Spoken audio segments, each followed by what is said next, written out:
Hey, what's up guys, and welcome back to another League of Legends guide video. And in today's guide, we're going to be looking over Kassadin. Now, Kassadin is an AP melee champion that also counters mages, and probably has one of the most late game scariest damages out of the whole game. I think in terms of damage and AP, I think he has one of the strongest late game damages, and his kit is almost good for doing everything. And this is why a bunch of people are abusing this champion. Like, even I'm abusing this champion. I'm using this guy in ranked, and I think he's a super good champion. So you're going to have to look at every aspect of Kassadin if you're wanting to learn him, and that's what this video is going to be about. So I'm going to take you straight into his abilities, at his builds, his pros and cons, the combos, the runes, and anything I can possibly get through. And I'll be reading the abilities as League of Legends have put them, so I can read them as they are put, just so I can analyze them. So we'll be starting off with Kassadin's passive, which is Void Stone. Kassadin takes 15% reduced magic damage and ignores unit collision, meaning he can't be minion blocked, and that's just his passive. And then we'll go over to Kassadin's Q, which is Null Sphere. Kassadin fires an orb of void energy at the target enemy, dealing magic damage and interrupting channeled abilities. The excess energy forms around Kassadin, granting him a shield that excessively absorbs magic damage for 1.5 seconds. And this ability is just used for poke and engaging. Then you got Kassadin's W, which is Netherblade. Kassadin's next basic attack gains 50 bonus range, dealing increased bonus magic damage, and restores mana, with the amount quintupled against champions. And the passive for this ability is Kassadin's basic attacks deal 20 plus 10% of AP bonus magic damage, which increases every time you level it up. Netherblade resets Kassadin's next auto attack, which is good for chunking towers or enemy champions. Then we got Kassadin's E, which is Force Pulse. Kassadin emits a pulse of void energy, dealing magic damage to all enemies in a cone in the target direction and slowing them for 1 second. The passive for this ability is Kassadin gains a void energy stack each time a nearby champion, including himself, uses an ability, up to 6 stacks. At 6 stacks, Kassadin gains the ability to cast Force Pulse. So the reason for this ability having 6 stacks is because it would have been overpowered. So the fact that you have to have, this could be allied champions, yourself, or enemy champions, as long as 6 abilities have been casted, which will show above your kit, you can finally use the E ability along with the cost of mana. And then we have Kassadin's ultimate, which is Rift Walk. After a small delay, Kassadin blinks to the target location, dealing magic damage to all nearby enemies on arrival. Each subsequent Rift Walk within 15 seconds doubles its mana cost and increases its damage, stacking up to 4 times. So every time you use this ability, the cost of the ability is going to keep doubling until it hits 800. As you can see on the numbers below, it goes from 50 to 100 to 200 to 400 to 800, and it will stick on 800 until your mana is completely gone. And this is why this ability is going to cost a lot of mana, and why it's going to start hinting to why on your build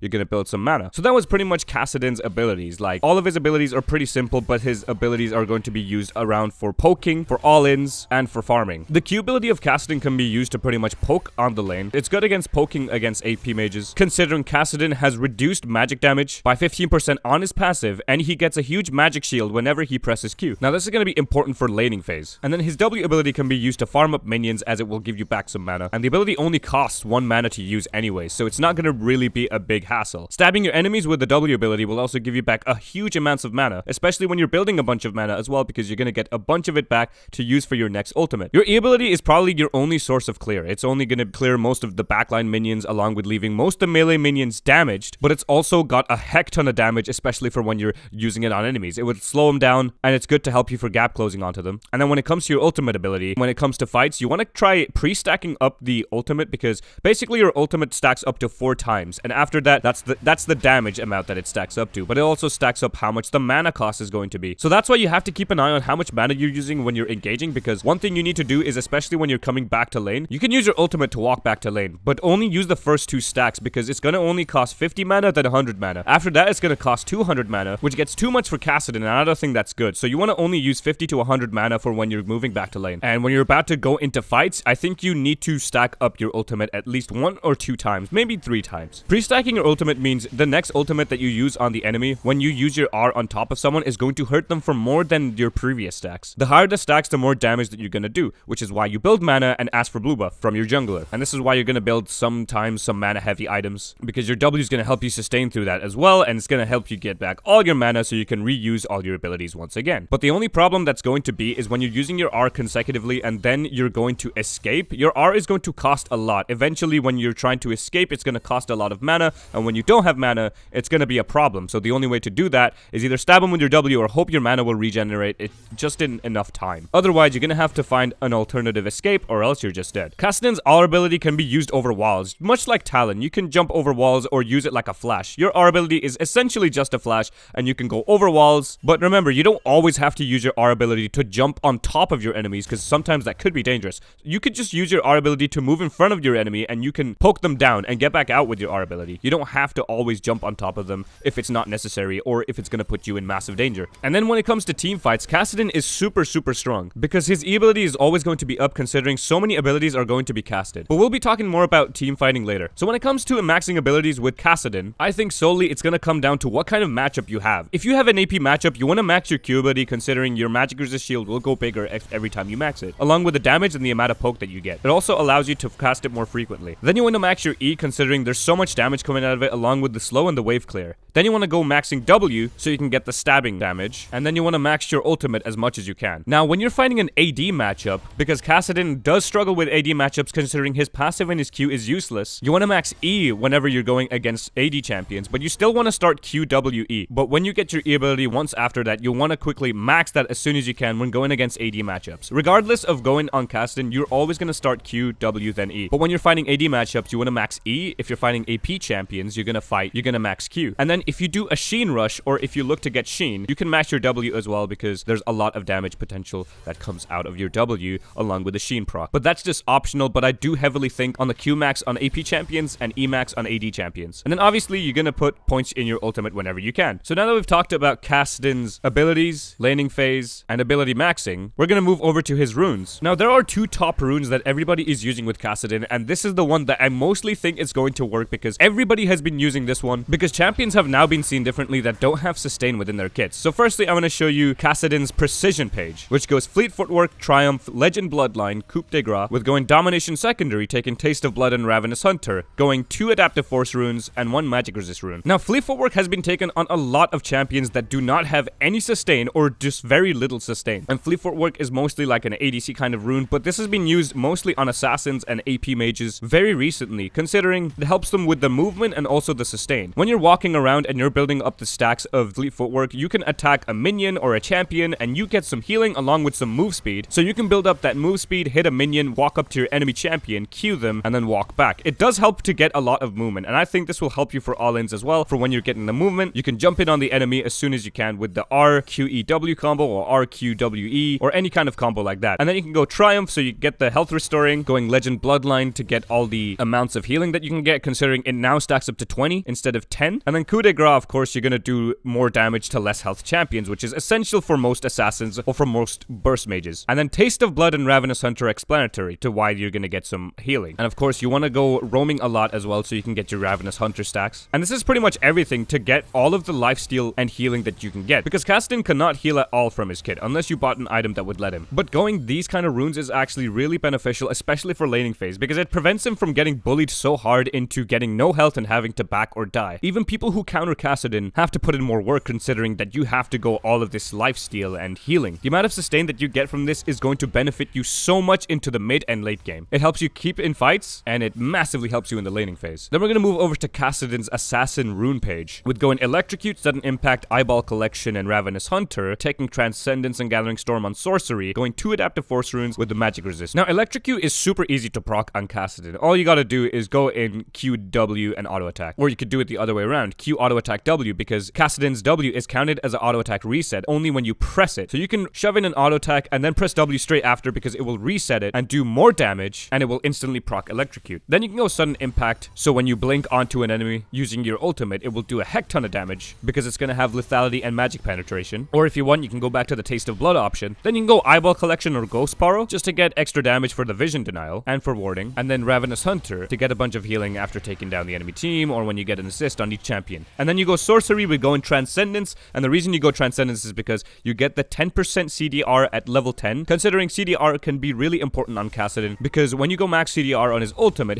is up every single second. And even when you build excessive CDR, it's going to be converted into damage. And then you can go Gathering Storm, because this is probably the best rune that's going to take Kassadin to late game more powerfully, because Gathering Storm is more of a late game rune and does give you a lot of damage, and I think it's a very rewarding rune the further you go later into the game. And then when it comes to the last rune, the mini rune, when it comes to magic resist, you can always change that to armor, of course. It's just this synergizes well with your passive, considering it gives you more magic resist. But if you're going against AD matchups or you're laning against an AD champion, you want to take that armor. Now I'm going to take you straight into Kassadin's builds. So when it comes to starter items, I mostly go for the Dark Seal refillable potion option, considering you don't have to keep buying potions whenever you go back, because refillable potions Selection does refill, even though it does do slightly less healing than the healing pots. But it does make up for it when you go Dark Seal and then you go Refillable Pot, because you get a bunch of healing out of it. Or you can always go for the Corruption Pot start if you want to spam abilities or if you need to sustain more. But I think going Dark Seal and then going Refillable Pot is better, because Refillable Pot can also build into Corruption Pot, which you can buy on a later back. So if you need to buy Corruption Pot, you can go back, upgrade your Refillable Pot to Corruption, and the amount of healing will be insane. Considering even Dark Seal does give you starting mana, which is really good, more than Doran's Ring. And then when it comes to your core starters, you want to go for Catalyst, and the boots you want to get is Sorcery Shoes, because you want that magic penetration as soon as you can. You can get a Lost Chapter, so you can later build into a Luton's Echo or a Archangel Staff. And Archangel Staff is going to be one of the highlighted items for Kassadin. And then you can go Blasting Wand, because this is going to be building into nearly all of your items that you're going to get with Kassadin. And then Fiendish Codex for matchups like Zed or something, so you can build into a Zonia's Hourglass really fast, and then you'd have to buy a stopwatch straight after that. So when it comes to rough selection of items, you want to go for the boots that, of course, revolve around the team and the enemy team. So if they have an all AD, or if you have an AD matchup that's really strong on your lane, you want to go Ninja Tabby. And then you want to go Mercury Treads if they have a super heavy damaging AP champion. Because even though Kassadin is an anti-mage, there are still champions that do outdo him, considering he's only melee and they are ranged and they can do a bunch of damage. Now, this only depends on matchup. And then you can go Sorcery Shoes, like I told you, so you can get most of the damage, and especially use this for when you're ahead or when you feel like you're going to get ahead and you need the damage. Banshee's Veil is a super good item because you get a lot of magic resist and AP along with a spell shield, which is super good because you can block abilities from most champions, especially from like Annie or something, because Annie is a very annoying matchup and she can pretty much just stack up her 4th stun and she can just throw it on you and you're stunned and you can't do anything about it. But when you're fighting Annie as a matchup anyways, you should be queuing her before even starting a fight regardless, because you can reduce a bunch of damage from her and she's only just one of the examples of champions. You can go Rabadon's Death Cap, but this is mostly like 5th or 6th item, so you can get a heck ton of damage. Zonia's Hourglass for, of course, champions like Zed or champions that have executes. And not only for that, Zonia's Hourglass actually helps you to give some time for your ultimate to come back up so you can make for an escape or an engage. Morellonomicon is also a really good item considering it has magic penetration, a lot of AP, and also some health. I think this will be good for sustaining in lane with and for doing a heck ton of damage. Void Staff is going to be super good for magic penetration along with the Sorcerer Shoes build, because you'll be doing so much damage to your enemy. Hextech DLP is a nice item considering it does give you a bunch of mana and it's such a cheap item to use even for the mana that it gives you. Luton's Echo is also a really powerful item on Kassadin, but it's not something that you always have to build on him. Archangel Staff is probably one of the core items that you can build. Well, the two core items is Rod of Ages and Archangel Staff. Now, it depends on what kind of matchup you're going for. Rod of Ages is going to make you super strong late game in terms of health, AP, and mana. Archangel Staff, you can build up the tier and build into the staff itself, and the biggest use for that is the amount of mana that you get when it transforms into a Seraph's Embrace, and also for the big shield that Seraph's Embrace provides you. Because after your Archangel Staff has all of the stacks that it needs, it's going to upgrade into a Seraph's Embrace, which can be used for the shield. So it auto upgrades and you get the shield, and it's gonna be pretty nice. Of course, it's an active item, so you have to press it for when you all in or something, because you get a huge amount of shielding that's gonna absorb a bunch of damage. And once again, Rod of Ages, super good item late game. It just takes 10 minutes to stack it all, so this is another reason to why Kassadin's a late game champion and why the late game items are going to be working on him pretty damn well. Spellbinder, I think, is a decent item. I've used this before, and it's super good for when you're making all-in engages into a grouped team. When Kassadin R is in, obviously when you pre-stack your ultimate, it's better, because then you can activate the Spellbinder, jump in, and quickly kill as many people as you can, because it's going to damage them a heck ton,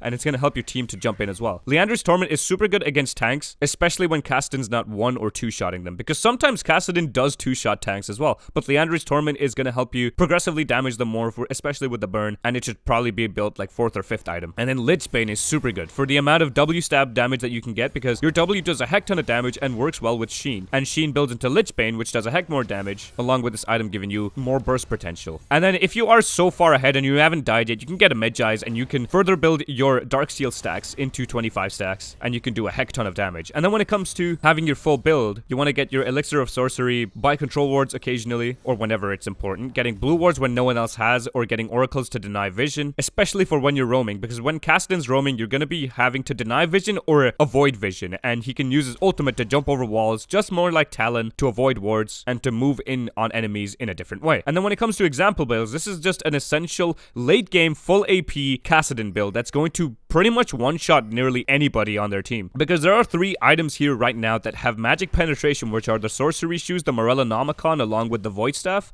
and then there's so much AP provided by the Rod of Ages and Rabadon's Death Cap, along with Lichbane giving your W damage a heck ton more. So essentially, this is the build that you massively dominate AP mages with and have a super strong late game on. And when it comes to summoner spells, you want to take Flash and TP, especially against matchups that are pretty hard or when you need map control, because you can always TP back to lane and not miss a single wave of minions, especially the XP for it. So your enemies that don't have TP, they're not going to get all the XP and you're going to be leveling hard in them. So if your enemy champion does not have TP, you have more of a chance to gather more XP and do more damage to them. And then taking Flash and Ignite makes more sense for matchups that you can dominate, because you can insta-kill them and use the Ignite to get your damage mostly off and to get them killed. I also think barriers are a decent option because it has a lower cooldown, but I think Ignite's a lot better considering when you're going against AP matchups, your Q shield is already enough, but when you're going against AD matchups, then it's debatable and you can decide if you want to go barrier. But TP is also good for map control and having to move around the map, not only to your lane, but also to get roams, to get kills, and so you can backdoor and kill the Nexus. Yeah. So now we'll be moving over to Kassadin's combos. Alright, so here are going to be Kassadin's combos, or the essentials that you guys need to know about Kassadin. So firstly, I'm going to go through most of the basic stuff. So of course, like I said, in laning phase, you're going to use your Q to poke and everything, and you got your stacks right here for your E ability, because look, you cannot use your E ability unless this is on 6 stacks. Now, if you're wondering for why the reason that is, it's probably because this ability on its own is probably OP enough, so they had to put a 6 stack cap on it, just so that it wasn't so powerful to be used frequently, because it only has a 4-second cooldown at max CDR. Well, not even max, just 20% CDR. So anyways, the most basic one is going to be Auto Attack W. That is the easiest and most useful combo for when it comes into lane. Well, you can also use W from quite a range, because if you use your normal auto attack, you can use your W to kind of extend your auto attack just by a little bit more, which will be used for when you're poking. So when it comes to when you're inside lane and you want to use all of your ability, or when it comes to your QWE, mostly what you want to do is, if this is AP mage, you want to use your Q first, E then W. Or what you want to do also is, first I need to stack up my, the most annoying thing is that this thing needs to be stacked up. But I did take off CDR and stuff, so don't worry. I'm not going to repetitively use these unless it's ultimate, because ultimate has a 1.6 second cooldown anyways. So you could do QE auto attack W as well, because like we said, auto attack W is really strong. So you can insert a bit more damage, and considering Kassadin's normal auto attacks do scale off of his W. So like you get the AP damage off of his W as well. So you can use QE auto attack W, and if the opponent is too far, what you could do is you could use your E, Q, and just W straight away instead of auto attack W, because the W could be too long. There is a slow inserted with the E ability, so you can use your E, walk up to him, press W instead, because sometimes they're going to be a little too far. So if you can't slot in the auto attack W, and if they're kind of like ranging out of you, you want to use your E, W, and then you want to use your, or sorry, it's supposed to be EQW. Actually, EWQ will also work, but it's good against AD matchups, because your Q is basically just a ball of damage when it comes to AD matchups. Now, the most generic combo that when it comes to engaging is, let's say this is another AP mage. You want to use your Q, R, E, W. Now, when you insert that, or what you want to do is, you want to actually insert a auto attack before you press W as well. So when you R, you're going to have to right click as soon as you get to them. So what we're going to do is Q, ulti, E, auto attack W. Q, ulti, E, auto attack W. Now that is a full burst combo that's going to pretty much obliterate anyone. It's gonna send them from like 100 to 0 real fast. When you're pressing Zonias, that thing's already gonna be up. So when you're escaping from an enemy, let's put on CDR again, or take off the CDR. When you're like over here, let's say, you can use an escape like this to get over the wall. Remember, this works like a flash. It's the same as a flash. It's going to work same as a flash does, and it has the same range. So when it comes to AD matchups, you can do it the other way around. So your Q has to be, so if you're fighting an AP matchup, you want to use your Q as soon as you can, because you get this big magic resist shield over here. Now, if you're going on an AD matchup, this can be used whenever, but I'd say use that last. So what you could do is you can use ulti, E, auto attack, WQ, so you can get all of that slotted in. So you don't have to use the Q very early if they're an AD matchup. You can also switch up if you want to use your W or E quicker, but I always use E first because it lays down the slow so they can't really escape, and even if they flash, they'll be slowed. You can also ulti, auto attack, W, E, Q.